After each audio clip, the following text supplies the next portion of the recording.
అసలు ఎందుకు శిష్యులను తయారు చేయాలి? చూద్దాం ఒకసారి. యోహాను సువార్త 17వ అధ్యాయం. యోహాను సువార్త 17వ అధ్యాయం మొదటి వచనం నుంచి చూద్దాం.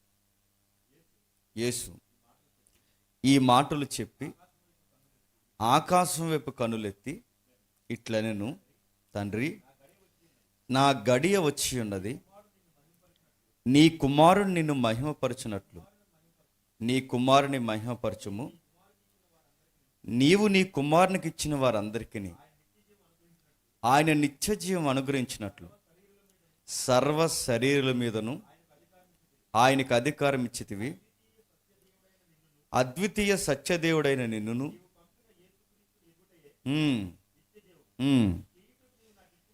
చేయుటకు నీవు నాకు ఇచ్చిన పనిని నేను సంపూర్ణంగా నెరవేర్చి భూమి మీద నిన్ను మహిమపరచిన. జాతక వినాలి. ప్రభు అయిన యేసుక్రీస్తు వారు ఈ భూమి మీదకి వచ్చింది ఎందుకంటే అనేక మంది వ్యాఖ్యానకర్తలు రాసిన మాట మీకు ఉటంకిస్తున్నాను, జాగ్రత్తగా వినండి. ఆయన సంఘాలు కట్టడానికి రాలేదు. మరలా ప్రభు అయిన యేసుక్రీస్తు వారు ఈ భూమి మీదకి వచ్చింది దేనికంటే సంఘం కట్టడానికి కాదు, శిష్యులను తయారు చేయడానికి వచ్చాడు. మరి సంఘాన్ని ఎవరు కట్టారు? శిష్యులు కట్టారు.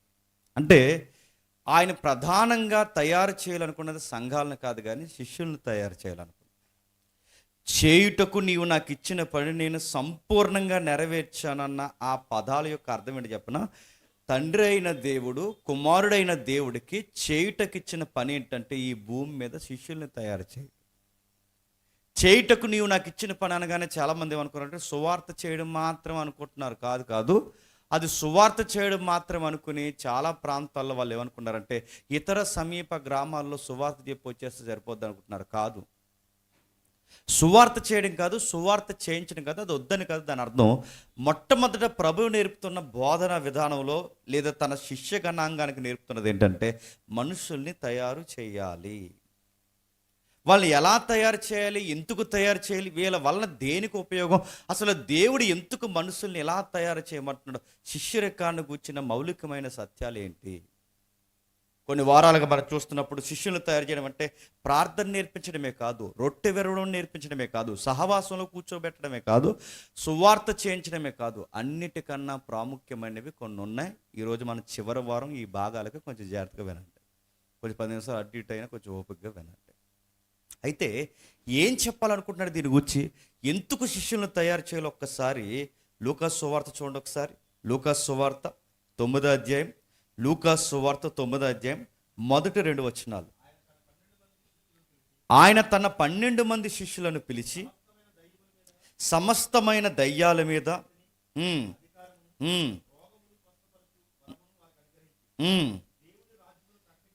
దేవుని రాజ్యము ప్రకటించుటకును రోగులను స్వస్థపరచుటకును వారిని పంపిణీ. ఇప్పుడు చెప్పండి, శిష్యుల్ని తయారు చేసిన తర్వాత ఆయన చేస్తున్న పని ఏంటి చెప్పండి? ప్రార్థన ఎలా చేయాలో నేర్పించాడు, తనని ఎలా జ్ఞాపకం చేసుకోవాలో నేర్పించాడు. అన్నిటికన్నా ముఖ్యంగా గుర్తుపెట్టుకోండి, ఇతర సమీప గ్రామాల్లోకి వెళ్ళి సువార్త చేయనంటే ఈ 4-5 వారాలు మనం నేర్చుకున్న దాన్ని బట్టి తర్వాత శిష్యుడు చేయాల్సిన ప్రాముఖ్యమైన పని ఏంటంటే ఇతర ప్రాంతాలకు వెళ్ళి ప్రకటించండి. ఇప్పుడు చెప్తున్నాను జాతకమేనండి. ప్రభు కొంతమందికి చెప్పాడు, ఆ విన్నవారు తయారు చేయబడ్డారు. తయారు చేయబడిన వారు ఏం చేస్తున్నారంటే ఇతరులకు చెప్పడానికి బయలుదేరుతున్నారు. ఇది ప్యాటర్న్.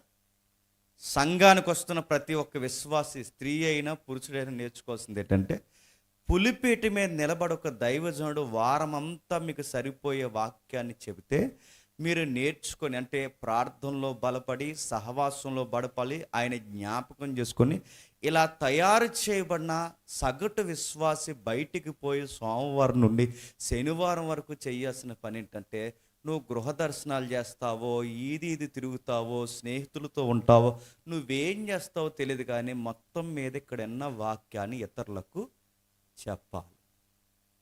మాట మీకు అర్థమవుతుంది లేదంటే నువ్వు ఇతరులకి బోధించాలి. కానీ కేవలం చాలామంది ఏమనుకుంటారంటే ఇది కేవలం బోధకుడి పనే అనుకుంటున్నారు. నువ్వు ఎవ్వరికీ ప్రకటించే స్థాయిలో లేకుండా కేవలం ఒక గంట ఇక్కడ గడిపేసి ఒక 4 పాటలు పాడేసి నీకు తోసింది ఇచ్చేసి 4 మాటలు విని వెళ్ళిపోతే నువ్వు సంథింగ్ రాంగ్, నువ్వు తేడాగా భక్తిని గడిస్తున్నావని మాత్రం మర్చిపో.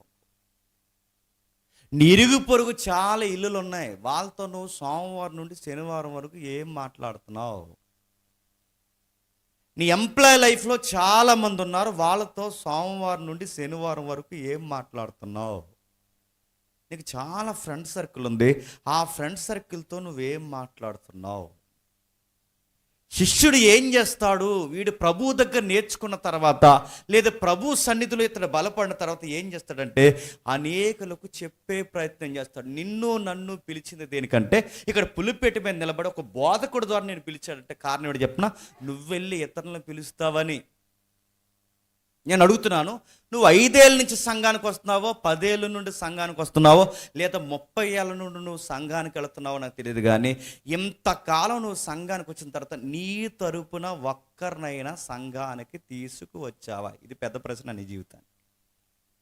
లేదా నువ్వే వచ్చి కొంచెంసేపు కూర్చొని ఇక్కడ ఊగేసి వెళ్ళిపోతున్నావా? నీ తరపున వచ్చిన వారు ఎంతమంది? లేదా వచ్చిన వాళ్ళనే చెడగొట్టే ప్రయత్నం నువ్వు చేస్తున్నావా? అసలు నీ పని ఏంటి? డిసైబుల్స్ అంటే తెలుసా? వాళ్ళు వస్తారు, వాక్యాన్ని వింటారు, పశ్చాత్తాపడతారు, బాప్టిజం తీసుకుంటారు, సహవాసంలో బలపడతారు, రొట్టె ద్రాక్షరసంలో ఆయన జ్ఞాపకం చేసుకుంటారు, ఆ ప్రార్థనలో చాలా శక్తిని సంపాదిస్తారు. ఇంకా ఏం చేస్తారంటే ప్రభువు చెప్పినట్టు వెళ్ళి ఇతర ప్రాంతాలకి ప్రకటిస్తారు.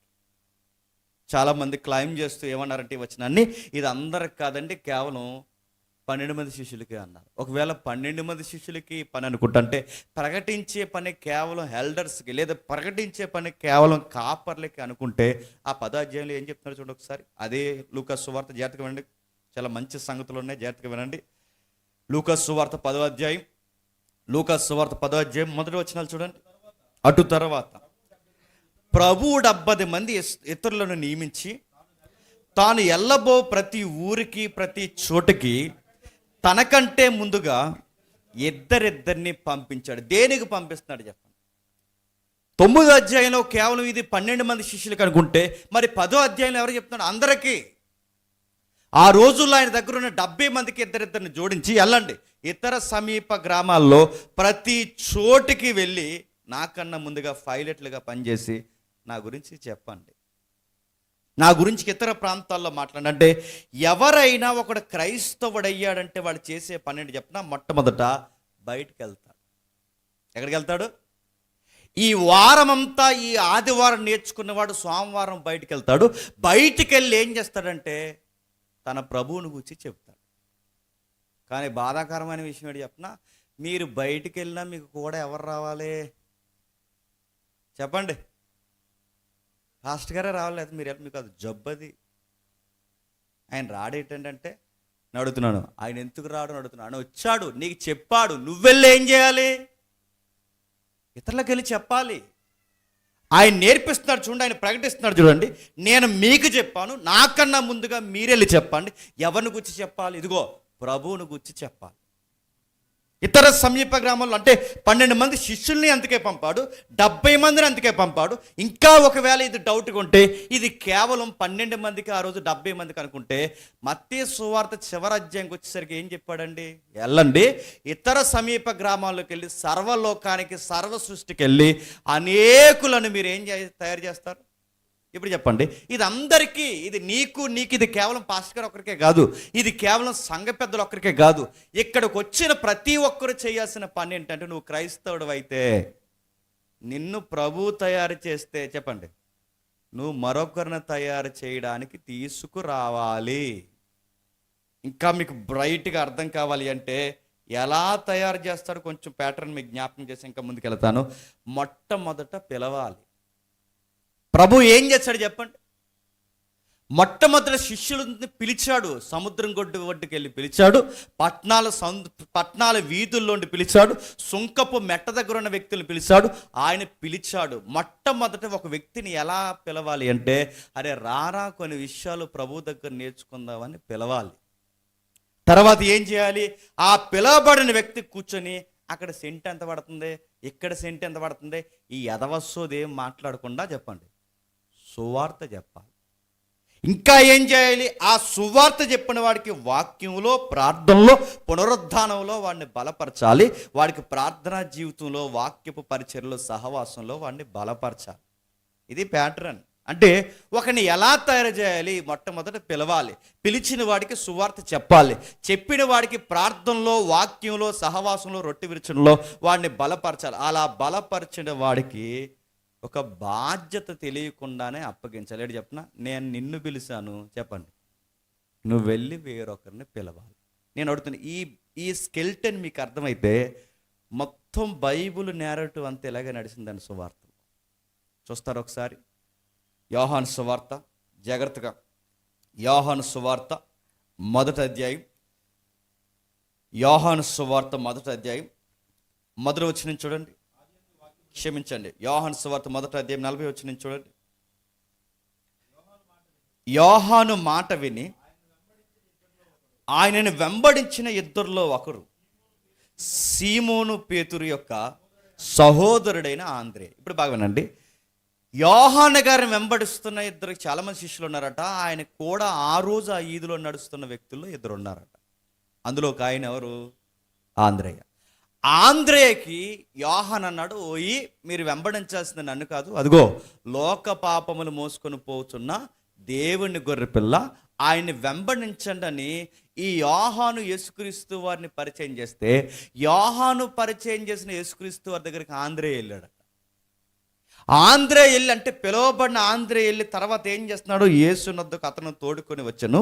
మెస్సయ్యను, క్షమించండి, మేము మెస్సయ్యను కనుగొంటాం. ఇంకా మీకు బాగా అర్థం కావాలంటే 40 వచ్చిన ఇతడు మొదట తన సహోదరుడిని సీమోను చూసి మేము మెస్సయ్యను కనుగొంటామని అతనితో చెప్పి. ఇప్పుడు బాగా అండి, ఆంద్రే ఏమో ప్రభువును కనుగొన్నాడు. ప్రభువును కనుక్కున్న ఆంద్రే వెళ్ళి ఎవరిని పట్టుకుంటున్నాడు? చెప్పాలి, పేతురు పట్టుకుంటున్నాడు. ఇప్పుడు చెప్పండి, ఆంద్రేనేమో యోహాను వెళ్ళి తీసుకెళ్ళి ప్రభువుకు పరిచయం చేస్తే, ఆంద్రే వెళ్ళి పేతురికి ఎవరిని పరిచయం చేస్తున్నాడు? మీకేమర్థం అవుతుంది చెప్పండి? ఆ స్కెల్టన్ ఎక్కడ మిస్ అవుతుంది మీరు చూడండి కావాలి. అంటే నిన్ను ప్రభు బోధకుడు ద్వారా పిలిచాడో, అక్కడ యోహాను ద్వారా పిలిచాడు, అక్కడ బోధకుడు ద్వారా పిలిచాడో, ఎవరి ద్వారా పిలిచాడో, మొత్తం మీద నేను పిలిస్తే నువ్వు చేయాల్సిన పని ఏంటంటే, నీ ఇంటి వారిని, నీ ఇరుగు పొరుగు వారిని నువ్వు సంఘానికి పిలవాలి. పిలిచావా? నీ పేరంటానికి పిలుస్తావు. పిలిచావా? నీ కార్యక్రమాలకు పిలుస్తావు. పిలిచావా? నీ ఎదవ కార్యక్రమాలకు అని పిలుస్తావు. నడుతున్నాను, సంఘానికి నీ ముఖం పెట్టుకుని ఎప్పుడైనా ఎవరినైనా పిలిచావా? నువ్వు తెలుసుకున్న ప్రభువుని ఇతరులు తెలుసుకునేలాగా నీ స్నేహితులను కానీ, నీ ఉద్యోగస్తులను కానీ ఎప్పుడైనా పిలిచావా? ఒక బోధకుడు ఒక దేవుడిని నీకు పరిచయం చేస్తే, నువ్వు ఆ దేవుడిని ఎంతమందికి పరిచయం చేస్తున్నావు? ఆంద్రే ఎవరికి సువార్త చెప్పాడంటే, సంఘానికి పెద్ద అయిన పేతురుకి చెప్పాడు. పేతురు ఎవరి ద్వారా వచ్చారని మీరు డైరెక్ట్గా వచ్చినట్టు ఎవరి ద్వారా వచ్చారు చెప్పండి? ఆంద్రేయ ద్వారా వచ్చాడు. అంటే ఆంద్రేయ ద్వారా ప్రభు దగ్గరికి పేతురు, అంటే పేతురు డైరెక్ట్గా ప్రభు దగ్గర రాలేదంటే రాలేదు. మరి పేతురు ప్రభు దగ్గర డైరెక్ట్గా రాకుండా ఎలా వచ్చాడు? ఆంద్రేయ ద్వారా వచ్చాడు. ఇంకా మీకు బాగా అర్థం కావాలంటే కిందికి చదవండి ఒకసారి. మరునాడు ఆయన గలిలయకు వెళ్ళి ఫిలిప్పును కనుగొని నన్ను వెంబడించమని అతను పిలిచాడు. ఇప్పుడు బాగుండి, పిలుస్తున్నాడు. ఆంద్రేయనేమో యోహాను పిలిచాడు, యోహాను పిలిచిన ఆంద్రేయ వెళ్ళి పేతురుని పిలిచాడు. ఇక్కడ ప్రభు వచ్చి ఫిలిప్పుని పిలిచాడు. ఫిలిప్ వెళ్ళి ఎవరిని పిలిచాడు చెప్పండి? నతానియేలుని పిలిచాడు. 5 ఏళ్ల నుండి 10 ఏళ్ల నుండి సంఘానికి వస్తే నేను మళ్ళీ రిపీటెడ్గా అడుగుతున్నాను, నీ ద్వారా సంఘానికి ఎంతమంది పిలువబడ్డారు? పిలువబడ్డారా? పిలిచిన వాళ్ళని చెడగొడుతున్నావా? మిమ్మల్ని అడుగుతున్నాను, ఎంతమంది నీ ద్వారా పిలువబడ్డారు? ఇంకా కిందికి చెప్తున్నాడు చూడండి, ఆ కిందికి మాట్లాడదాం. ఫిలిప్పు బెత్సైదా వాడైన ఆంద్రేయ పేతురు అనే వారి పట్టణ కాపురస్తుడు, అంతా ఒకే టీం మెంబర్స్, ఒకే ప్రాంతానికి. ఫిలిప్పు నతానియేలుని కనుగొని ధర్మశాస్త్రములో మోసేయు ప్రవక్తలు ఎవరిని గుచ్చి రాశారో ఆయన యోసేపు కుమారుడైన నజరుడైన యేసు. ఇప్పుడు చూడండి, ఫిలిప్పు తెలుసుకున్న ప్రభువుని నతానియేలుకి చెప్తున్నాడు. నతానియేలు వెళ్ళి ప్రభువుని కలుసుకుంటున్నాడు. అంటే ఒకరిని ఒకరు పిలుచుకుంటున్నారు. నిజమైన క్రైస్తవుడు ఏం చేస్తాడు తెలుసా? ఒక నిజమైన శిష్యుడు, ఒక నిజమైన క్రైస్తవుడు తాను రావడమే కాకుండా చెప్పండి, ఇతరులను కూడా సంఘానికి తీసుకొస్తాడు. సినిమా థియేటర్కి వచ్చినట్టు వచ్చాడు, గుర్తుపెట్టుకోండి. ఎవరో ఒకరిని తీసుకుని రావడానికి ప్రయత్నం చేస్తాడు. ఇంకా ఎక్కడుంది? తిమోతికి రాసిన 2వ పత్రిక ఒకసారి చూడండి త్వరగా. తిమోతికి రాసిన 2వ పత్రిక 2వ అధ్యాయం 2వ వచనం. తిమోతికి రాసిన 2వ పత్రిక 2వ అధ్యాయం 2వ వచనం. నీవు అనేక సాక్షులు ఎదుట నా వలన వినిన సంగతులను ఇతరులకు బోధించుటకును సామర్థ్యం గల నమ్మకమైన మనుషులకు అప్పగింపు. ఏం చెప్తున్నాడండి? ఇతరులకు బోధించటకు. నేను నీకు బోధించాను తిమోతి, నేను నీకు బోధించాను, నువ్వెళ్ళి ఇతరులకు బోధించాలి. నేను నీకు అప్పగించాను, నువ్వెళ్ళి చెప్పండి ఇతరులకు అప్పగించాలి. ఇప్పుడు చెప్పండి, శిష్యులు ఎలా తయారు చేయబడతారంటే ఒకరిని ఒకరు పిలవాలి. వచ్చిన వారికి ప్రభువు నేర్పించిన ఆ విలువలు గుణలక్ష్యాలు నేర్పించాలి. అవి నేర్పించిన తర్వాత తాను వెళ్ళి ఇతరులను తయారు చేసేంత శిష్యరికాన్ని తనకు మనం నేర్పించాలి. అక్కడ మాట్లాడు చూడండి, నమ్మకమైన మనుషుల్ని ఏర్పరచుకొని వాళ్ళకి బాధ్యత అప్పగించు.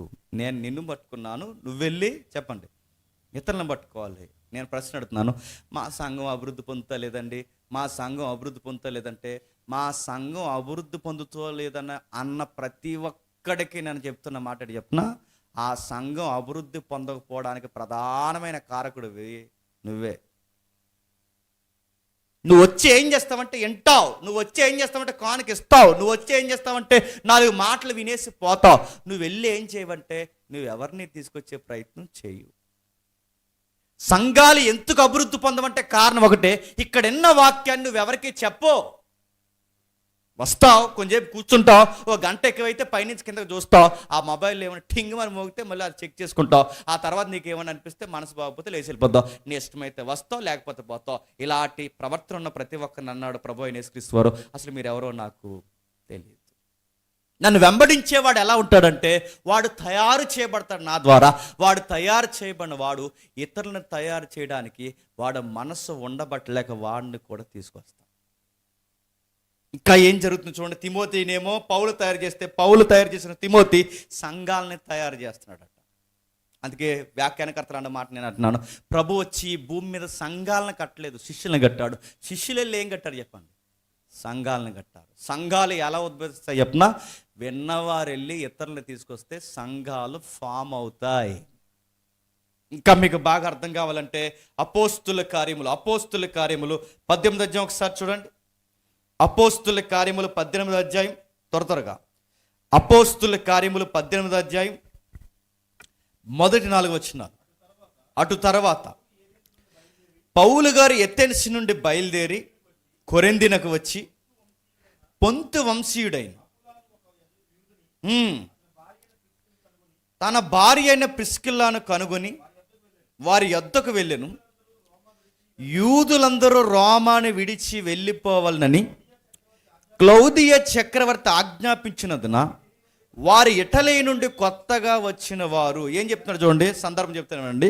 క్లౌదియ చక్రవర్తి కొన్ని ఆజ్ఞలు ఆరోపిస్తే రోమీలు ఎవరైతే ఉన్నారో యూదులందరూ రోమాను విడిచి వెళ్ళిపోవాలని ఒక కొత్త జీవోని జారీ చేసిన. ట్రంప్ ఎలాగైతే అమెరికాలో ఉన్న వాళ్ళని బయటకు పోమంటున్నాడో అలాగే ఆ రోజుల్లో ఉన్న క్లౌదియ చక్రవర్తి లేదా అగస్టస్ కానీ ఎవరైతే ఉన్నారో ఆ పరంపరలో వచ్చిన వాళ్ళు ఏం చేశారంటే, ఇదిగో యూదులు ఎవరైతే ఉన్నారో ఇటలీ లేదా రోమ్లో ఉండడానికి వీలు లేదు, బయటకు వెళ్ళిపోండి. అంటే ఇక్కడ కేవలం ఎవరు ఉండాలంటే రోమ్ పీపుల్స్ మాత్రమే ఉండాలి.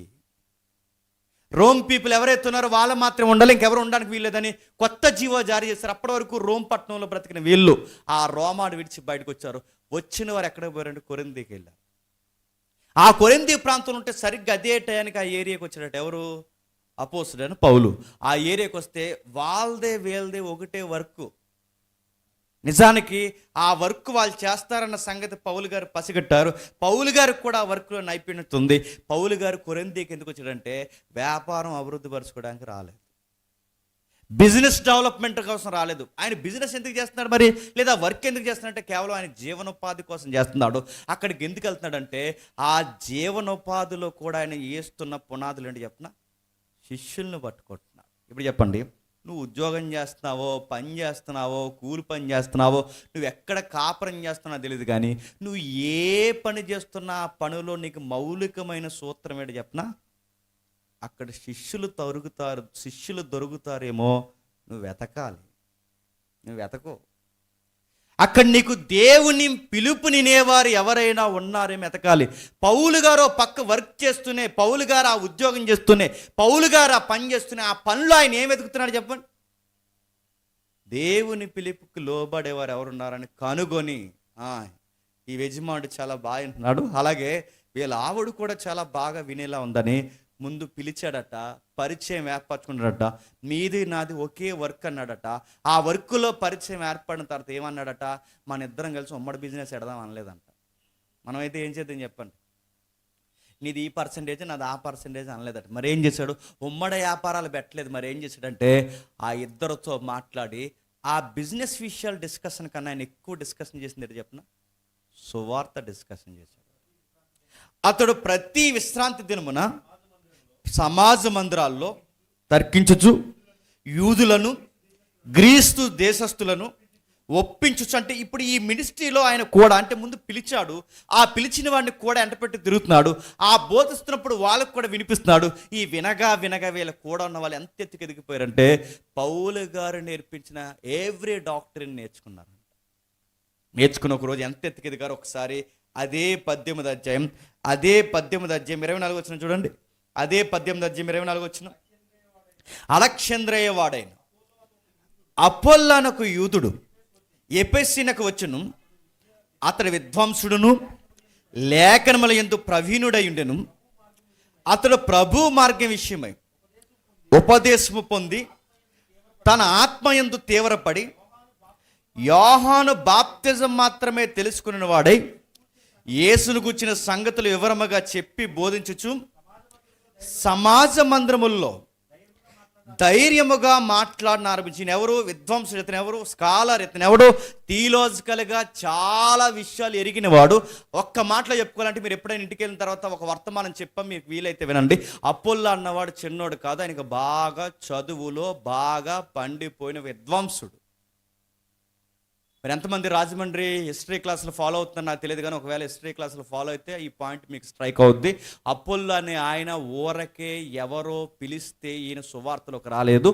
ఆయన పాత నిబంధన బైబిల్ని అలెగ్జాండ్రియా పట్టణంలో ఉన్న లైబ్రరీలో పాత నిబంధన చదివి యేసుక్రీస్తు అని తెలుసుకొని యోహాన్ని పరిచయం చేసుకున్న బోధల్లోకి ఆయన అడుగులేశాడు. జాగ్రత్తగా వినాలి. అంటే ఈయన పాత నిబంధన చదవరు. దాన్నే మీరు పాత నిబంధన చదివేటప్పుడు సెప్టెజెంట్ అంటారు. అంటే XXX అనేసి మీకు వేస్తారు, మీరు చూడండి. ఇది వేస్తున్నప్పుడు దీన్ని ఏదైతే ఉందో పాత నిబంధనలో 70 మంది ట్రాన్స్లేషన్ చేసిన పాత నిబంధన పుస్తకం ఉంటుంది. ఆ పుస్తకాన్ని ఆ రోజుల్లో ఎవరైతే ఉన్నారో ఈ గ్రీకు రాజులు, చక్రవర్తులు ఎవరైతే ఉన్నారో అన్ని పుస్తకాలు లైబ్రరీలో పెట్టించారు. అలెగ్జాండ్రియా అని చదువుకుంటున్నాగా, ఈ అలెగ్జాండ్రియా పట్టణం ఎవరు కట్టింది అంటే అలెగ్జాండర్ కట్టించింది. దెస్సలోనికా అని చదువుకుంటాగా, ఆ సెలోనికా అంటే ఎవరు చెప్పిన? అలెగ్జాండ్రియా, క్షమించండి, ద గ్రేట్ అలెగ్జాండర్ ఎవరైతే ఉన్నారో వాళ్ళ చెల్లి పేరు మీద ఉన్న పట్టణమే దెస్సలోనికా, సెలోకియా ఆ పదాన్ని. అంటే ఇవన్నీ మనం చూస్తున్నప్పుడు ఇవన్నీ అలెగ్జాండ్రియా ఏరియాలో. అంటే ఈయన ఎవరంటే ఒక గ్రీకు పౌరుడు. ఈయన ఎవరంటే అటు గ్రీకు యూదుల ద్వంద్వ పౌరసత్వం కలిగిన వాడు. అలాంటి ద్వంద్వ పౌరసత్వం కలిగిన ఆయన విద్వాంసుడు. అంటే ఆ రోజుల్లో మీరు హెలెనిజం అనే ఒక సబ్జెక్ట్ ఉంటుంది, వీలైతే వినండి. రాజమండ్రిలో చెప్పిన ఒక హిస్టరీ క్లాసులో హెలెనిజం అంటే ఏంటి చెప్పిన? గ్రీకులు విద్యను నేర్చుకుంటారు, గ్రీకుల విద్యలో లెక్కలు నేర్చుకుంటారు, వాళ్ళ సంస్కృతి నేర్చుకుంటారు. ఒక్క మాటలు చెప్పాలంటే గ్రీకులు సైన్స్ నేర్చుకుంటారు. అంత సైన్స్లో పండిపోయిన ఇలాంటి పౌరుడు పాత నిబంధన చదివి మారిపోయిన ఆయన పాత నిబంధన చదివాడు కనుక పాత నిబంధన అలా నడిపించి ఎక్కడ నడిపించిందంటే యోహాన్ దగ్గర నడిపించింది. యోహాన్ దగ్గర నడిపిస్తే యోహాను యొక్క సిద్ధాంతాలు బుర్రకెక్కించుకున్న ఆయన పాత నిబంధనలో చూచాయిగా ఉన్న క్రీస్తును ప్రాక్టీస్ తిరుగుతుంటే అంతా బాగుంది, కానీ కొన్ని మౌలికమైన డాక్టరీన్స్లో ఆయన తేడాగా ఉంది. ఈ విషయాన్ని ఎవరు పసిగట్టారు చెప్పిన? పౌలు కాదు. ఈ విషయాన్ని ఎవరు పసిగట్టారు చెప్పిన? 12 మంది శిష్యులు కాదు. ఇలా డాక్టర్ అంటే ఇంత విద్వాంసుడు కూడా సిద్ధాంతపరమైన లోపాలతో కొట్టిమిట్టాడుతున్నాడన్న సంగతి ఎవరు పసిగట్టారు చెప్పిన? 2 దంపతులు పసిగట్టారండి. సంఘంలో ఉన్న భార్య భర్తలు ఎవరైనా ఉంటే నేను అడుగుతున్నాను, మీరు ఎన్ని సంవత్సరాల నుంచి సంఘానికి వస్తారో ఏందో నాకు తెలియదు, కానీ ఒక బోధ మీరు వింటున్నప్పుడు ఇది డాక్ట్రినల్గా రైట్లో ఉందా రాంగ్లో ఉందా, ప్రకటిస్తున్నవాడు సిద్ధాంతపరంగా ప్రకటిస్తున్నాడు, సిద్ధాంతాన్ని దాటి ప్రకటిస్తున్నాడని కనీసం ఇన్ని సంవత్సరాలు వచ్చిన తర్వాత నువ్వు నీ భార్య కలిసి ఒక ఎదుటి వ్యక్తిని నువ్వు చెక్ చేయలేకపోతున్నావంటే మీరు సంఘానికి దేనికి వస్తున్నారు? ఫంక్షన్కి వస్తున్నారా? మిమ్మల్ని అడుగుతున్నాను భార్య భర్తల్ని. ఇన్ని సంవత్సరాలు వచ్చి పౌలు లాంటి వ్యక్తి అలాంటి వాక్యాన్ని చెప్తుంటే కొన్ని నెలలు లేదు కొన్ని సంవత్సరాలు పౌలుతో తిరిగితే డాక్టరీలు అన్నీ పట్టుకున్నారట. ఎంతమంది దంపతులు ఉన్నారు? మీరు సిద్ధాంతాల మీద మీకు అవగాహన ఉందా? సిద్ధాంతం అడుగుతున్నాను. క్రీస్తు సిద్ధాంతం అంటే తెలియదు, శిష్యరికం అంటే తెలియదు, రేపు పొద్దున రాబోతున్న ర్యాప్చర్ అనే సబ్జెక్ట్లో ఏం జరగబోతుందో తెలియదు. ఎన్నో సిద్ధాంతాలు ఉన్నాయి. మరి దంపతులుగా దేనికి వస్తున్నారు? మీ ఆవిడికి పాట ఇవ్వకపోతే నీ కోపం, మీ ఆయనకి మైక్ ఇవ్వకపోతే నీ కోపం, మీ ఇద్దరిని పిలిచి సన్మానించకపోతే కోపం, మీ ఇద్దరు పేర్లు ప్యాన్ మీద రాయకపోతే కోపం. ఎంత కోపం అని అడుగుతున్నాను. మీ ఇద్దరు వచ్చి ఏం చేశారు? ఆ ఇంటి గొడవలు ఈ ఇంటి గొడవలు ఆ ఇంట్లో అంటే అకుల్లో ప్రిస్కలను చూస్తే చెయ్యి అంటాడు దేవుడు ఏమనుకుంటున్నారు. వాళ్ళిద్దరిని చూపించి చెయ్యి అంటాడు. ఇది కానీ చూడండి, వాళ్ళిద్దరు కలిసి ఏం చేస్తున్నారు? అంతే విద్వాంసుడికి ఏం చేస్తున్నారు చూడండి. వారు ఇంకను క్షమించండి 25 వచనంలో, అతడు ప్రభు మార్గం గురించి ఉపదేశం గురించి ఆత్మయంతో తీవ్రతపడి యోహాను బాప్టిజాలు ఆయన బోధన గురించి అనేక సంగతులు వివరముగా సమాజ మందిరాల్లో ధైర్యంగా బోధిస్తుంటే అకుల్లో ప్రిస్కిల్లా ఆయన చెప్తున్న ఆ మీటింగ్కి వెళ్ళారంట. ఆ మీటింగ్లో కూర్చుని కుర్రోడు మంచి ఫైర్ మీద ఉన్నాడు, చాలా బాగా చెప్తున్నాడు. ఈయన ఆవేశము ఆత్మ తీవ్రత చాలా బాగుంది, అంతా బాగున్నది, కానీ చివరి సిద్ధాంతాల్లో తేడా కొడుతున్నాడు. అసలు బాప్టిజం విషయంలో, రక్షణ విషయంలో, రాజ్యం విషయంలో ఈయనకి ఇంకా క్లారిటీ ఉంటే బాగుంటుందని వెళ్ళారట. వెళ్ళి ఏం చేశారు? తప్పు చెప్పావు అనలేదట. ఇదిగో రిఫరెన్స్ ఇలా ఉంది, ఆ రిఫరెన్స్ ఎలా ఉండదు, నువ్వు ఎలా మాట్లాడుతున్నావు ఏంటి అనలేదట. సీనియారిటీ పెరిగే కొద్ది జూనియర్స్ని, బాగా వినండి, సీనియారిటీ పెరిగే కొద్ది జూనియర్స్ని ప్రతిదాన్ని తప్పులెట్టుకుంటూ తిరుగుతారు చూసారా? వీళ్ళ సీనియర్లు కాదు, చెప్తున్నాను, వీళ్ళ సీనియర్లు కాదు, వీళ్ళ సంఘానికి ఒక తలపోటు గుర్తుపెట్టుకోండి. అది అలాగెందుకు చూస్తావు, ఇది ఎలాగెందుకు చెప్పావు, ఇదేంటి ఇలా ఉంది, అలా చెప్తాడు ఎవడైనా. ఈ వర్డ్స్ ఉపయోగించవచ్చా? అలా అనలేదు. ఈ అబ్బాయికి తీవ్రత ఉంది, ఈ తీవ్రత ఉన్న అబ్బాయిని రైట్గా గైడ్ చేస్తే సువార్త భలే జరుగుతుంది అబ్బా అని ఆ అబ్బాయిని పట్టుకుని ఏం చేస్తారు తెలుసా? బ్రదర్, పరిచయం పెంచుకున్నారు. బ్రదర్, నీతో విషయం మాట్లాడే మా ఇంటికి డిన్నర్కి వస్తారా అంటే ఆ మాట అక్కడ లేదు, కానీ పరిచయం తీసుకున్నారు. ఆ ఇంటికి తీసుకుని వెళ్ళి వాళ్ళు చేర్చుకున్నట్టు ఇంట్లోకి తీసుకున్నారు. ఆ ఇంటికి వెళ్ళి చేర్చుకున్న తర్వాత మంచి ఫుడ్ పెట్టారు. ఆ మాటల్లో మాటలు కలిపారు. ఎక్కడి నుంచి వచ్చావు? అలెగ్జాండ్రియా ఏరియా నుంచి వచ్చావా? ఆహా, నీకు సిటిజన్షిప్ ఉందా? మాకు కూడా గ్రీన్ కార్డ్ ఏమైనా వస్తుందేమో చూడకపోయావా అనలేదు. మనకు ఎవరైనా అమెరికా నుంచి పరిచయం అయ్యారనుకుంటే ముందు మన కాళ్ళకు సువార్త చెప్పాలని రాదు మైండ్. చెప్పండి, మేము కూడా అమెరికా రావాలంటే ఏం చేయాలి? ఇంగ్లీష్ సముద్రంలోకి దూకే పోతావు. అమెరికా నడుతున్నాను. ఎవరైనా నీకు పరిచయం అయితే, ఇతర ప్రాంతాల వాళ్ళ పరిచయం అయితే ఆ ఏరియాని గురించి తెలుసుకోవడం కాదు, వాళ్ళకు బాగా వినండి, వాళ్ళ బ్రతుకుతున్న విధి విధానాల కోసం తెలుసుకోవడం కాదు, వాళ్ళ ఆత్మీయంగా స్థితిగతుల్లో ఎంత ఎత్తుకున్నారని నువ్వు తెలుసుకోవాలి. అకుల ప్రిస్కిల్లా చేస్తున్నది అదే. వాళ్ళు ఏం చేస్తున్నారు చూడండి, చేర్చుకున్నారట. చేర్చుకొని దేవుని మార్గము మరీ పూర్తిగా అతనికి ఇష్టపరిచరి. తర్వాత అతడు అకాయక పోదలిచినప్పుడు అతను చేర్చుకున్న వాళ్ళని సహోదరులకు ప్రోత్సాహపరచు అక్కడి శిష్యులకు లెటర్స్ రాశారు. ఏం పర్లేదు, అన్ని డాక్టర్స్ మనలాగే ఉన్నాయి, ఇతను చేర్చుకోవడానికి ఏం ఇబ్బంది పడకండి అని ఒక స్కాలర్ని మార్చింది ఎవరో తెలుసా? ఇద్దరు దంపతులు. ఇప్పుడు చెప్పండి, ఈ ఇద్దరు దంపతులు మార్చింది ఎవరు తెలుసా? పౌలు గారు ఏమో ఏళ్ళను పట్టుకున్నాడు, ఏళ్ళేమో చెప్పండి విద్వాంసుని పట్టుకున్నాడు. విద్వాంసుడు వెళ్ళి మళ్ళీ ఎవరిలో జాయిన్ అవుతున్నాడు? శిష్యుల్లో జాయిన్ అవుతుంది. ఇదే స్కెల్టన్, గుర్తుపెట్టుకోండి. మనం రైట్గానే భక్తిని కొనసాగిస్తున్నామనడానికి గుర్తుల్లో గుర్తేంటో తెలుసా? ముందు వినాలి, పశ్చాత్తాపడాలి, బాప్టిజం తీసుకోవాలి, సహవాసంలో బలపడాలి, వాక్యము దివారాత్రులు ధ్యానించాలి, ప్రభురాత్రి భోజనంలో జ్ఞాపకం చేసుకోవాలి, ప్రార్థనా శక్తిని పొందుకోవాలి. ఆ తయారు చేయబడిన నీవు ఇతర ప్రాంతాలకి సువార్త చెప్పడానికి ముందు నీ గడప దాటి బయటికి రావాలి. ఆ వచ్చిన నువ్వు నేర్చుకున్న ఆ సువార్త సన్నిధిలోనికి, సహవాసంలోనికి ఎవరో ఒక్కరైనా, కనీసం ఏడాదికి ఒక్కరినైనా నువ్వు సంఘానికి తీసుకురావాలి. నువ్వు నేర్చుకున్న సత్యము వాడికి కూడా నేర్పించాలి. ఇది ప్యాటర్న్. ఇప్పటి వరకు నువ్వు సంఘానికి ఎంతమందిని తీసుకొచ్చావో ఒక్కసారి చెక్ చేసుకో. ఇప్పటి వరకు ఇది నువ్వు చెయ్యకపోతే నువ్వెవడవో ఆయనకి తెలియదు. నాకు సిగ్గేస్తుందండి చెప్పడానికి, నాకు భయం వేస్తుందండి అంటే, యేసు ప్రభుని బలంగా నమ్మిన వారు ఆయన గూర్చి చెప్పడానికి సిగ్గుపడరు. యేసు ప్రభుని బలంగా నేర్చుకున్న వారు ఆయన గూర్చి మాట్లాడడానికి సిగ్గుపడరు. నీకు సువార్త చెప్పడానికి సిగ్గేస్తుందంటే ఆయన అన్న మాట అని చెప్పిన, రేపు తీర్పు దినాన నీ గూర్చి నేను చెప్పడానికి కూడా సిగ్గుపడతాను, నువ్వెవడవో నాకు తెలియదు. నువ్వు నలుగురు ఎదుట నా గూర్చి నువ్వు చెప్పలేనప్పుడు, నలుగురు దగ్గర నా గూర్చి నువ్వు ఒప్పుకోలేనప్పుడు, నలుగురు దగ్గర నా గూర్చి నువ్వు ప్రకటన చేయలేనప్పుడు, నువ్వెవరవో దూతల ఎదుట నా దేవుని సన్ని ఎదుట నువ్వెవరవో నాకు తెలియదని ఆ రోజు కూడా నేను చెప్తాను అన్నాడు ఆయన. అందుకే చెప్తున్నాను, చెక్ చేయండి ఇంకా ఏం జరుగుతుంది, ఇంకా ఏం జరుగుతుంది ఒక్కసారి. అదే యోహాను సువార్త, క్షమించండి, రోమిలికి రాసిన పత్రిక 16వ అధ్యాయం ఒకసారి చూడండి. రోమిలికి రాసిన పత్రిక 16వ అధ్యాయం 3వ వచనం చూడండి ఒకసారి. రోమిలికి రాసిన పత్రిక 16వ అధ్యాయం 3వ వచనం. రోమిలికి రాసిన పత్రిక 16వ అధ్యాయం 3వ వచనం. క్రీస్తు యేసునందు నా జత పని వారైన ప్రిస్కిల్లకును అకులకును నా వందనములు చెప్పుడి. వారు నా ప్రాణము కొరకు తమ ప్రాణము ఇచ్చుటకైనను తెగించిరి, మరియు వారి ఇంట ఉన్న సంఘానికి వందనాలు చెప్పండి. మీకు ఆ వచనం చదివితే భయం వేస్తుందో లేదో కానీ దంపతులైన ప్రతి ఒక్కరికి భయమే లేదు. ఎక్కడో పని బాటలో సువార్త చేస్తున్నప్పుడు ఆ పనిలో ఎక్కడో సువార్త చెప్పాడట. ఆ సువార్త తిన్న తర్వాత పౌలు వెనకాల తిరిగారట. ఆ పౌలు వెనకాల తిరిగాక ఆ సువార్త సిద్ధాంతాలు బాగా నేర్చుకున్నారట. నేర్చుకున్న వారు స్కాలర్స్ కూడా ఈ దంపతులే సువార్త చెప్పారట. ఇక సువార్త చెప్పడమే కాదు, ఏకంగా వాళ్ళ ఇంట్లోనే సంఘాన్ని ఎట్టారంట. నా మాటలు మీకు అర్థమవుతుంది. కేవలం సంఘాన్నే తయారు చేసి నడిపించేంత ఎత్తుకు ఎదిగిపోయారట. ఇప్పుడు చెప్పండి, నువ్వెన్ని రోజుల నుంచి సంఘానికి వస్తున్నావో నాకు తెలియదు కానీ ఈ అకుల ప్రిస్కిల్ల చూడండి, ఆ పౌలు కొరకు ప్రాణం ఇచ్చే స్థాయికి వెళ్ళారట. ప్రభు పరిచర్య కొరకు ఎంత త్యాగమైనా చేస్తారట.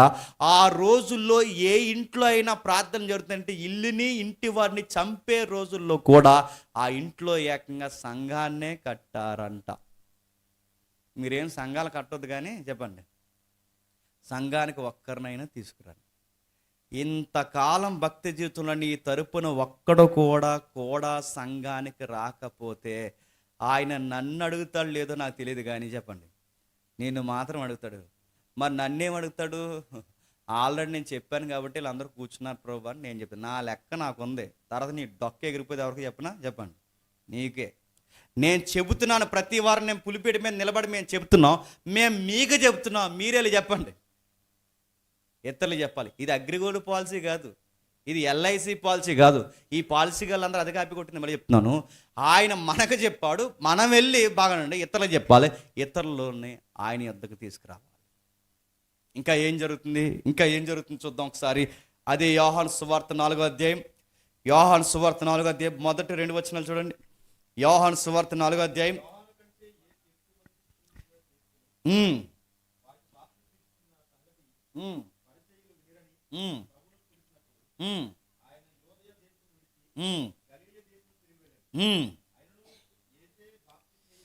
యేసుక్రీస్తు వారు బాప్టిజం ఇయ్యలేదు కానీ ఆయన శిష్యులు ఇచ్చుచుండరి. ఆయన సమరయ మార్గమును వెళ్ళవలసి వచ్చెను గనుక యాకోబు తన కుమారుడిచ్చిన యోసేపుకి ఇచ్చిన భూమి, ఇంకా ఎక్సెట్రా మనం చదువుకుంటే 4వ అధ్యాయం టంగమని మనకు అర్థం కావాలి. సమరయ స్త్రీ సందర్భం, ఆ సమరస్య సందర్భం అని తెలుసు. అప్పటికి ఆవిడ ఎంతగా డిస్టర్బెన్స్ అయిపోయిందంటే 5గురిని మార్చింది. అప్పటికి ఎంతమందిని? చాలామంది తగునమ్మని తయారైపోయి 5గురు అంటే 5గురు భర్తలు కాదు, భర్తలు అంటే ఎవరంటే భర్తలు అంటే దేవులని బొంద. భర్తలు అంటే భర్తలే, గుర్తుపెట్టుకుని అక్కడ భర్తలు అంతే భర్తలే. నువ్వు భర్తలు అంటే దేవుళ్ళు, దేవుళ్ళు అంటే భర్తలను పాత నిబంధనలు వచ్చిన కలుపుకు నువ్వు ఎంత హిస్టారికల్గా తిరగేసుకున్నా టెక్స్ట్ మిస్ అవ్వకుండా వచ్చే మీనింగ్ ఏంటంటే ఆవిడ మార్చింది 5గురిని. ఎందుకు మార్చిందని ఆవిడ తప్పు పట్టాల్సిన అవసరం లేదు. ఎందుకు ఇలా తయారైందని మనం ఆ రోజుల్లో అక్కడికి వెళ్ళి మనం చూడలేం. కానీ మొత్తం మీద ఒక వివరణ అయితే ఉంది. బహుశా 5గురితో మోసపోయింది. మొదటోడు స్వార్థానికి ఉన్నాడు, రెండోవాడు స్వార్థానికి ఉన్నాడు. అందరు పురుషులు ఆమె చూసింది ఏంటంటే తన దేహం వాళ్ళకి కావాలి తప్ప తన జీవితం ఏంటో తన మనసు ఏంటో అర్థం చేసుకునే పురుషుడు ఒక్కడు లేడు. ఇప్పుడున్నోడు కూడా ఉన్నాడు, ఎన్ని రోజులు ఉంటాడో తెలియదు. సందర్భం వచ్చింది ఇంకో మాట చెప్తున్నాను. ఆడెవడో కొరగాడు తమ్ముడు ఈ సందర్భాన్ని ఉన్నవాడు, ఇప్పుడు ఉన్నవాడు నీవాడు కాదన్న సందర్భాన్ని నేను ఉన్నవాడినన్న సందర్భాన్ని రెండూ కలిపి ఆ ఉన్నవాడు ఈ ఉన్నవాడు ఒకటన్నాడు. ఈ జ్ఞానం చూస్తే ఈ నియమాలు కూడా అర్థం అవ్వలేదండి. నేను మాసికి ఒక మాట అంటున్నాను, ఏమనుకోకండి. ఉంచుకున్నవాడికి ఉన్నవాడికి తేడా లేదండి. ఈ మాట నేను కావాలని అంటున్నాను, ఏమనుకోకండి. ఉంచుకున్నవాడికి ఉన్నవాడు అన్న దానికి తేడా తెలియకుండా వీళ్ళు స్పీకర్లు అయిపోయారంటే వీళ్ళని ఏమనాలండి? మళ్ళీ వీళ్ళని ఏమన్నా అంటేనట వీళ్ళు వచ్చి మా ఇంటికి వచ్చి కొట్టేస్తారట. మా ఇంటికి వచ్చి అడుగుతున్నాను, ఇవన్నీ చూసే వచ్చాం. వీళ్ళు ఏదో అనుకుంటున్నారు, నేను ఓపెన్గా చెప్పట్లేదు. త్వరలో ఉంది వీళ్ళకి జాతర, మహా జాతర. Wait and see. కొన్ని ఫ్యూ వీక్స్ చూడండి, చూద్దాం. మనకి బాణం ఈ పిల్ల బచ్చాల మీద కదా, డైరెక్ట్ బాణం ఎవరికి చెప్పినా తలకాయలు ఉన్నాయి చూసారా, ఆ తలకాయకే, ఆ తలకాయ సంగతే నేను తెలుస్తాను. ఇప్పుడు మనకు 2 వారాలు అందుబాటులో ఉండం. అది ఇప్పుడు ఏం స్పందించలేదు. ఈ 2 వారాలు తిరిగి వచ్చేసరికి వీళ్ళు చేయాల్సిన రచ్చ అంతా చేస్తారు. వెళ్ళొచ్చిన తర్వాత వీళ్ళకి వేసవికాలం సెలవులు త్వరగానే వస్తాయి. Wait and see. సరే, ఏదో వాగుతున్నారు, కొట్లాట్లు అవి ఇవి నడుతున్నాను, అవన్నీ వదిలొచ్చాం. ఇప్పుడు ఈ పరిసర ప్రాంతాల్లోనికి పెద్దాపురం, కాకినాడ, సామర్లకోట, ఈ నియోజకవర్గంలో ఒకటి పేరు గట్టిగా వినబడుతుంది. ఆడి మావోడే, ఆడి ఈ ఏరియాకి కూడా పెద్ద రౌడీ. ఆ బ్యాచ్లో మెంబర్ ఒకప్పుడు చెప్పండి, ఇక్కడ మైకెట్టుకుని పోతున్నాడే ఈడే.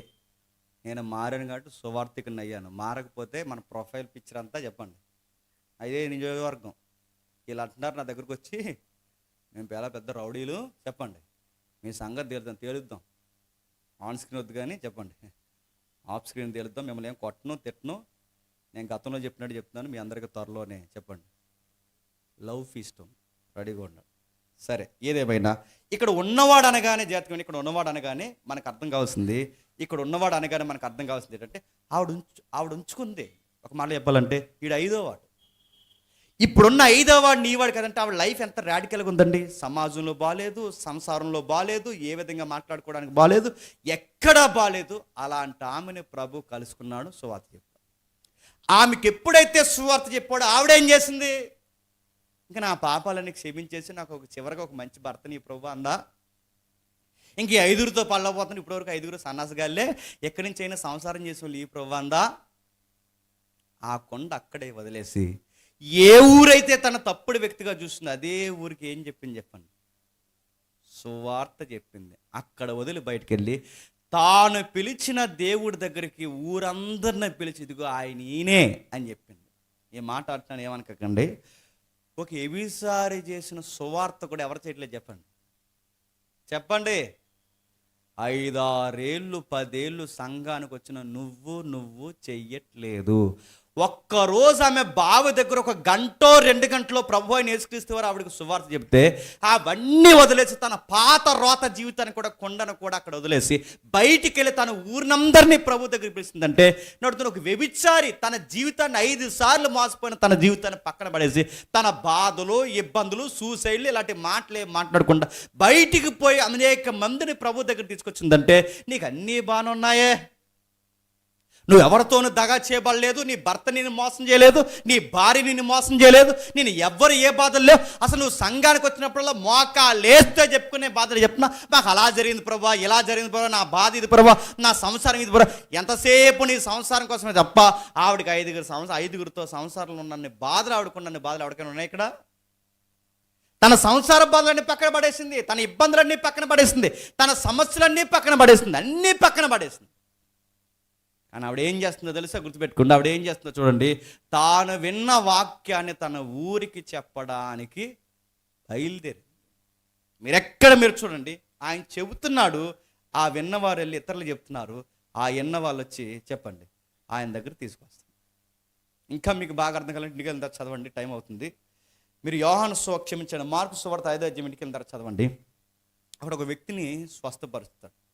స్వస్థపరిచిన తర్వాత ఆ వ్యక్తి ఏమంటాడంటే, ప్రభువా నేను కూడా నీ వెంబడి వస్తానంటే అప్పుడు ప్రభు అంటాడు, వద్దు, నువ్వు ఇంటికి వెళ్ళి దేవుడు నీకు చేసినవన్నీ చెప్పండి నీ ఇంటి వారికి, నీ యాజకుడికి చెప్పు. అక్కడ దాని అర్థం ఏంటి చెప్పిన?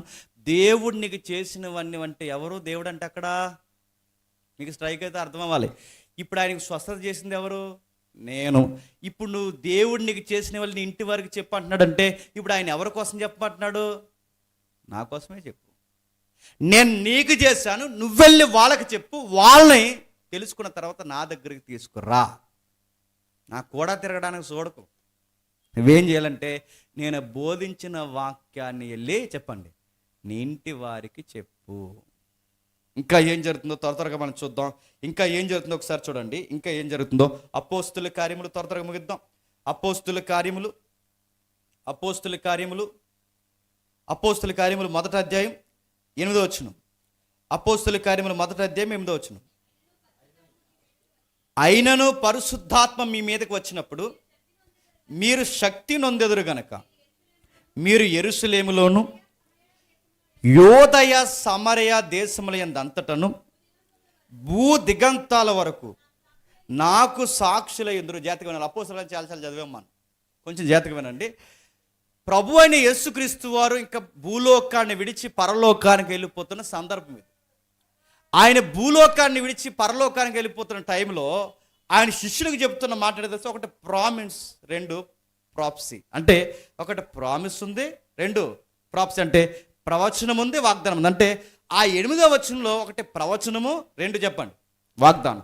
ప్రవచనము వాగ్దానం అంటే, ప్రవచనం అంటే జరగబోయేది, వాగ్దానం అంటే మీ ద్వారా నేను ఇది చేయించుకుంటానని వాగ్దానం. అంటే ఈ 2 కలిపి చెప్పాడు. అక్కడ ఏం చెప్పాడు చూడండి, మీరు వెళ్ళి ఇతర ప్రాంతాలకి సువార్త చెయ్యాలి. ఇది ప్రవచనం లేదా వాగ్దానం. ఈ ప్రవచనం వాగ్దానం ఎలా జరిగింది అపోస్తలుల మీ ఇంటికి వెళ్ళి చదవండి.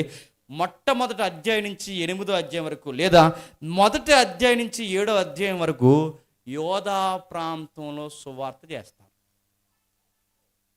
అందరికి అర్థమైనయో లేదో ఈ మాటలు. మొదటి అధ్యాయం నుంచి 7వ అధ్యాయం అంటే ఇక్కడ ప్రవచనం చెప్పాడు. ఇప్పుడు ఈ ప్రవచనం నెరవేరాలి. ఏం ప్రవచనం? యోదయ సమరయ భూదిగంతాలు. యోదయ సమరయ భూదిగంతాలు. అందుకే అపోస్తలుల కార్యం చదువుతున్నప్పుడు మొదటి అధ్యాయం 7వ వచనం నుంచి చెప్పండి, యోదయ ప్రాంతంలో సువార్త జరుగుతుంది. రెండవది 8వ అధ్యాయం నుంచి 10వ అధ్యాయం వరకు చెప్పండి, సమరయ ప్రాంతాల్లో సువార్త జరుగుతుంది. 10వ అధ్యాయం నుంచి చివరి అధ్యాయం వరకు భూ దిగంతాల వరకు సువార్త జరుగుతుంది. ఇది ప్యాటర్న్. అంటే ప్రవచనం నెరవేరిందంటే ఆ అపోస్తుల కార్యానికి బేస్మెంట్ రెఫరెన్స్ ఏంటంటే 8వ వచనం. ఆ 8వ వచనం యొక్క నెరవేర్పే చెప్పండి అపోస్తుల కార్యం. ఇప్పుడు మీరు జాగ్రత్తగా వినండి. ఈ ప్యాటర్న్ మీకు గుర్తుంటే యోదయ చెప్పండి, సమరయ భూదిగంతాలు. మొదటి అధ్యాయం నుంచి 7వ వచనం వరకు యోదయ ప్రాంతం, 8, 9 అధ్యాయులు సమరయ ప్రాంతం, 10వ అధ్యాయం నుంచి చివరి అధ్యాయం వరకు భూదిగంతాల వరకు. కానీ ఈ ప్రవచనం ఎలా నెరవేరిందో ఒక్కసారి మీకు అర్థం కావాలంటే మొదటి అధ్యాయం 7వ వచనం, క్షమించండి, మొదటి అధ్యాయం 8వ వచనం చదవండి ఒకసారి. అయినను పరిశుద్ధాత్మ మీ మీదకి వచ్చినప్పుడు మీరు శక్తి నొందెదరు, మీరు యెరూషలేములోను యోదయ సమరయ ప్రాంతములంతటను భూ దిగంతాల వరకు నాకు సాక్షులై యుందురు. జాతక వినాలి, నాకు సాక్షులై యుందురు. ఇప్పుడు జాతక వినండి. అపోస్తులు ఎక్కడ వరకు సువార్త ప్రకటించారు చెప్పనా? మీకు అపోస్తులు గారిని అర్థమవుద్ది. వీళ్ళు ఎక్కడ వరకు సువార్త ప్రకటించారంటే ఆ రోజుల్లో అపోస్తుల కార్యంలో యోదయ ప్రాంతానికి మాత్రమే సువార్త ప్రకటించారు. మరి తర్వాత ఎవరు ప్రకటించారు? అపోస్తులేమో సంఘానికి ప్రకటిస్తే సంఘం నుంచి స్తెఫను అనే వ్యక్తి 7వ అధ్యాయంలోకి వచ్చి బయటకు వచ్చి మాట్లాడతాడు. బయటకు వచ్చి స్తెఫను ఎప్పుడైతే మాట్లాడాడో ఇప్పుడు మొదటి అధ్యాయం 8వ వచనం మాట ప్రవచనం నెరవేరాలిగా. అంతగా ఆ ప్రవచనాన్ని నెరవేర్చడానికి దేవుడు ఏం చేసినట్టే స్తెఫన్ని బలిగా తీసుకున్నాడు. స్తెఫన్ని ఎప్పుడైతే బలిగా తీసుకున్నాడో స్తెఫను చావును చూసిన సంఘం ఏమైంది చెప్పండి? చెదిరిపోయింది. ఎప్పుడైతే సంఘం చెదిరిపోయిందో, చెదిరిపోయిన సంఘం 8వ అధ్యాయంలో ఏం చేస్తుందో చూడండి ఒకసారి. 8వ అధ్యాయం మొదటి వచనం. ఆ కాలమందు యెరూషలేములోని సంఘానికి గొప్ప హింస కలిగినందున అపోస్తులు తప్ప అందరూ యోదయ సమరయ దేశముల యందు చెదిరిపోయి భక్తిగల మనుషులు సమాధి చేసి, సౌలైతే మీకు అర్థమవుతుందో లేదో, చెదిరిపోయిన వారు యోదయ సమరయ అంటే మీరు తర్వాత అధ్యాయం చదవండి. చెదిరిపోయిన సంఘం సమరయ ప్రాంతానికి సువార్త చెప్తున్నది ఎవరో తెలుసా? చెదిరిపోయిన సంఘం చెప్తుంది. మరి అపోస్తులు ఎక్కడున్నారు? అపోస్తులు ఎక్కడికి? యెరూషలేము వదిలి ఎక్కడికి వెళ్ళకుండా ఎక్కడున్నారట? యెరూషలేములో ఉన్నారంటే యోదయ ప్రాంతానికేమో 12 మంది శిష్యులు సువార్త చెప్పారు. సమరయ ప్రాంతానికేమో సువార్త ఎవరు చెప్తున్నారు? కామన్ బిలీవర్స్ చెప్తున్నారు. గుర్తుపెట్టు. ఇంకా గమ్మత్తు ఏంటి తెలుసా? అసలు 11 అధ్యాయం చదివితే భూదిగంతాల వరకు సువార్త చెప్పింది మొట్టమొదట ఎవరు? కామన్ బిలీవర్సే చెప్పారు. ఇది ప్రవచనము, చెప్పండి, వాగ్దానము. అపోస్తులు 12 మంది వాళ్ళ సంఘానికి చెప్పారు. సంఘం చెదరగొట్టబడింది. సమరయకి చెప్పారు. సమరయలో చెప్పిన వాళ్ళు అక్కడ ఆగిపోకుండా 11 అధ్యాయం 19 వచనంకి వచ్చేసరికి గ్రీకు, బాగా వినండి, కుప్రీలకి, కురేనీలకి, ఇంకా గ్రీకులకి, ఇంకా అన్యులకి, ఇంకా భూదిగంతాల వరకు, అంటే కురేనియస్ అని మనకు కనబడుతుంది. అంటే ఆఫ్రికా ఖండంలో ఉన్న ప్రజల వరకు కూడా, ఐగుప్తీలకి కూడా సువార్త చెప్పింది ఎవరు చెప్పినా? కామన్ బిలీవర్స్ చెప్పారు. అపోస్తుల కార్యం యొక్క ప్రవచనం నెరవేర్పు, అంటే మొదటి అధ్యాయం 8వ వచనంలో ప్రవచనము ప్రామిస్ అయితే, ఆ నెరవేర్పు నెరవేర్చింది, కొనసాగించింది ఎవరు చెప్పినా? శిష్యులు. అంటే 12 మంది శిష్యులు తయారు చేసుకున్న శిష్యులు మిగిలిన ప్రాంతాలకి సువార్త చెప్పారు. అలా సంఘం విస్తరించింది. చెప్పండి, మేము ఇక్కడ 365 రోజులు ఇక్కడ నిలబడి చెప్పినా, లేదా 52 వారాలు ఇక్కడ చెప్పినా, మీరు ఇది ఇక్కడ ఎన్నది ఎక్కడే వినేసి ఆ గేటు దగ్గర పోయి మరిసిపోతే ఈ సువార్త ఎప్పటికీ ఇక్కడే ఉంటుంది. మీరు చెప్పకుండా ఇలాగే కొనసాగితే ప్రభువు చేసే మరొక కార్యాల్లో కార్యం ఏంటి చెప్పిన? సంఘాన్ని ఎడగొట్టి, చెదరగొట్టి సువార్తని అవసరమైతే వ్యాపింపజేస్తాడు. ఏ సంఘాలైతే నిద్రపోతాయో ఆ సంఘాలని ఖచ్చితంగా చెదరగొడతాడు. మేము వస్తాము, నీట్గా వస్తాము, మా పౌడర్లో ఫెయిర్ అండ్ లవ్లీలు కదిలిపోకుండా ఒక గంట ఇక్కడ కూర్చుని వెళ్ళిపోతామంటే దీనివల్ల ఒరిగేది, కరిగేది ఉపయోగం ఏమీ లేదు. సంఘం ఎప్పుడు అభివృద్ధి పొందుతుందంటే, ఎప్పుడు ఏళ్ళే ఎందుకుంటున్నారు? మీరు ఇంటికి వెళ్ళి చెప్పరు కనుక. మీరే ఎందుకు వస్తున్నారు? ఎవరిని తీసుకురారు కనుక. నేను ఒక ప్రశ్న అడుగుతాను, చెప్పండి. నువ్వు జాయిన్ అవ్వు, మరో ఇద్దరిని జాయిన్ చేయి, ఆ ఇద్దరు ఇంకో ఇద్దరిని జాయిన్ చేయంటే ఈ దిక్కుమాల పాలసీకి ఎంతమంది జాయిన్ చేస్తారండి? నువ్వు ముందు చిన్న సైజ్ ఆఫీసర్ అవుతావు, తర్వాత అడ్మిన్ అవుతావు, తర్వాత దానికి ఇంకా ఏదో అవుతావు, ఆ తర్వాత ఏదేదో అవుతావు, ఆ తర్వాత నీకు కారు ఎత్తారన్నారట. ఎంతమంది జాయిన్ చేశారు? అగ్రిగోల్డ్ అని తిరిగారు. అగ్రిగోల్డ్లో తెగ జాయిన్ చేస్తారు. చివరికి అగ్రిగోల్డ్ ఏం చేసి అగ్గేసిపోయింది. అగ్రిగోల్డ్ అందరి జీవితంలో అగ్గేసిపోయింది. ఇది రామోజీరావు ఏడి, ఆ పార్ట్నర్ ఏడి? ఈ లోకంలో నీకు ఏదైనా కలిసి వస్తుందంటే ఎంతమందిని కూడా తిప్పుకుంటావు. నీకు ఏదైనా ఒక విషయం చెప్తే ఎంతమందికి చెప్పుకుంటూ తిరుగుతావు. నీకు ఏదైనా కలిసి వచ్చే విషయం వస్తే వాళ్ళందరికీ ఎంత ప్రచారం చేస్తావు. నువ్వు అన్నీ చెప్తావు, కానీ నీకు సువార్త చెప్పడానికి జబ్బేంటి? ఎందుకు చెప్పలేదంటే నువ్వేం చెప్తావు చెప్పినా? నాకు సిగ్గేస్తుందండి. ఎందుకు చెప్పట్లేదంటే నాకు రాదండి. ఎందుకు చెప్పట్లేదంటే నాకు తెలియదండి అంటే నేను అడుగుతున్నాను. మరి సంఘానికి ఎందుకు వస్తున్నావు? నువ్వు ఏం నేర్చుకుని వస్తున్నాను? సంఘానికి నీకు తెలియదని ఇన్ని సంవత్సరాలు వచ్చి నాకు సువార్త చెప్పడం రాదంటే సిగ్గేయట్లేదు? నాలా నిలబడి ఇలా మైక్ పెట్టుకుని చెప్పడం కాదు ప్రసంగం అంటే. నువ్వు ఎన్న మాటలు ఫ్రెండ్లీగా వాళ్ళతో పంచుకో, వాళ్ళని పిలువు. ఒకవేళ నీకు చెప్పడం రాకపోతే నువ్వు వచ్చిన స్థలానికి వాళ్ళని కూడా చెప్పండి, తీసుకురా. ఇదేమీ చేయకుండా, ఇదేమీ గడించకుండా నేను కేవలం సంఘానికి వస్తున్నాను పోతానంటే నీ భక్తిలో సంథింగ్ రాంగ్. నువ్వు దేవుడికి ఎప్పటికీ నువ్వెవరవో చెప్పండి తెలియదు. నేను తెలుసని నువ్వు అనుకున్నా, ఆయన తెలిసినా అనే మాట చెప్పినా నీతో నాకు సంబంధము లేదు. ప్రభు వచ్చాడు, శిష్యుల్ని పిలిచాడు, తయారు చేశాడు, ఇతర సమీప గ్రామాల్లోకి వెళ్ళమన్నాడు, బయటికి వెళ్ళి సువార్త చెప్పమన్నాడు. ఆ చెప్పిన వారు ఇతరులను తీసుకొచ్చారు. అందులో ఆంద్రేయ ఉన్నాడు, సమరయ్య ఉన్నాడు, ఫిలిప్ ఉన్నాడు, నతానియేలు ఉన్నాడు, పౌలు ఉన్నాడు, తిమోతి ఉన్నాడు, అక్కులో ఉన్నారు, ప్రిస్కిల్లో ఉన్నారు, సంఘాలు ఉన్నాయి. ఇంకా మాట్లాడుకుంటే 11 అధ్యాయం వచ్చేసరికి గ్రీకుల్ని, అన్యుల్ని కూడా సంఘంలోనికి చెదిరిపోయిన శిష్యులు తీసుకొచ్చేసారు. ఈ సూత్రం మీరు పాటించండి. గిర్రని ఏడాది తిరిగేసరికి మళ్ళీ చెప్తున్నాను, ఈ స్థలం మనకు సరిపోతే ఒట్టు. మీరు చెప్పరు, మీరు మాట్లాడరు, మీరు బయటికి వెళ్ళి సువార్త ప్రకటించరు. కనుక ఎక్కడేసిన గొంగలే చెప్పండి, అక్కడ అన్నట్టు మన సువార్త ఎక్కడికే పరిమితం. చెప్పండి బయటికి వెళ్ళి. మరి బయట సంఘాలలో అందరూ అలా చెప్తున్నారు ఏంటంటే తెగలిపోతున్నారు సంఘానికంటే. అక్కడికి ఎందుకు వెళ్తున్నారంటే మనలాగా అక్కడ ఏసీ ఉంటుందని. అక్కడ ఎందుకు వెళ్తున్నారంటే తైలం కొడతారని. అక్కడికి ఎందుకు వెళ్తున్నారంటే జనాలు బాగా వర్షిప్ బాగుంటుందని, ఊగేచ్చని, లైట్లు వేసి ఆపేస్తారని. అందుకు వెళ్తారు అక్కడికి. మరి ఎక్కడెందుకు మనకు ఆ అట్రాక్షన్ అంత ఇక్కడ లేదు, మనం చేయలేము. మరి ఇక్కడ సంఘం ఎందుకు అభివృద్ధి పొందట్లేదంటే పులిపేట మీద నిలబడి గంటల గంటలు మేమే అరిసి చచ్చిపోవాలి తప్ప, చెప్పండి, మీరెళ్ళి ఇతరులకి సువార్త చెప్పరు. పైగా ఈ మధ్యకాలంలో గృహదర్శనానికి వెళ్ళంటారు అంటే వీళ్ళు తిరిగేసి మళ్ళీ నా మీదకే బాణం పెట్టన్నారట, నువ్వు రావా అన్నారంట. ఇంక వీటికి నేను వచ్చి వీటికి నువ్వే చేసి, మరి నువ్వేం చేస్తే వెనకాల తెలసొక్క వేసుకుని వెనకాల తిరుగుతావా? నువ్వేం చేద్దాం, నేను చెప్తున్నాను, నువ్వు వెళ్ళి ఇతరులకు చెప్పు, వాళ్ళు వెళ్ళి ఇతరులు చెప్తారు, వాళ్ళందరూ కలిసి సంఘానికి రండి. ఆపదో ఇబ్బందో సమస్య ఉంటే సంఘం అంతా కలిసి వాళ్ళ దగ్గరికి వెళ్దాం, వాళ్ళని దర్శిద్దాం, ప్రార్థన చేద్దాం. నీ బాధ్యత ఏంటి? ఇంకా మీకు బాగా అర్థం కావాలంటే 4 పాయింట్లు చెప్పి నేను ముగిస్తాను. నువ్వు సంఘానికి ఎంత కానుకిస్తున్నావు అన్నది ముఖ్యం కాదు, గుర్తుపెట్టుకోండి. నువ్వు సంఘానికి ఇప్పటి వరకు ఎంతమందిని తీసుకొచ్చావన్నదే దేవుడు నీకు వేసే చివరి ప్రశ్న. రెండవది, నువ్వు వచ్చి వర్షిప్ లీడర్గా ఉన్నావన్నది దేవుడు అడుగుతాడు లేదో నాకు తెలియదు, కానీ ఈ వర్షిప్లో వాక్యంలో నువ్వు ఎంతమందిని తీసుకొచ్చావన్నదే ప్రశ్న. మూడోది, నువ్వు సంఘం పెద్ద అయినా, సంఘానికి సింగర్ అయినా, సంఘానికి నాయకుడు అయినా, సంఘానికి సీనియర్ అయినా, సంఘానికి నువ్వు ఎల్డర్లో ఉన్న కీలకమైన పాత్ర పోషిస్తున్నావు, నువ్వెవరివైనా నీ వెళ్ళి చెప్పి ఇతరులని ఎంతమందిని తీసుకొచ్చావన్నదే చివరికి నీ ముందుండే ప్రశ్న. ఇక్కడ వాక్యం చెబుతున్నాం, ప్రతి వారం వచ్చి వాక్యము ఎంజాయ్ చేసి వెళ్ళిపోయే వాళ్ళు దేవుడికి ఏమీ చెప్పండి అవసరం లేదు.